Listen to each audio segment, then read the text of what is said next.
mới đi ve chai về mua con máy cắt cỏ triệu gì đấy, Arabisu 250, máy 250 mà nhà này thấy chạy vẫn còn ngon.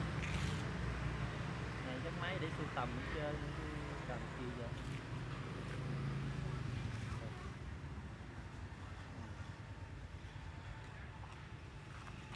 Mình thì làm điện lạnh không chuyên về máy cắt cỏ gì mấy, mà không có đam mê về chút máy nổ.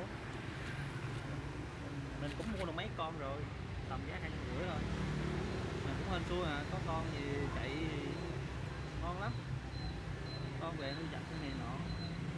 Mà theo mình mua đó giờ cái con này coi như là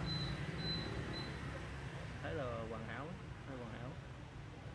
Máy lớn, biết máy nhỏ lớn nhưng mà thấy 250 thì cũng hợp với túi tiền.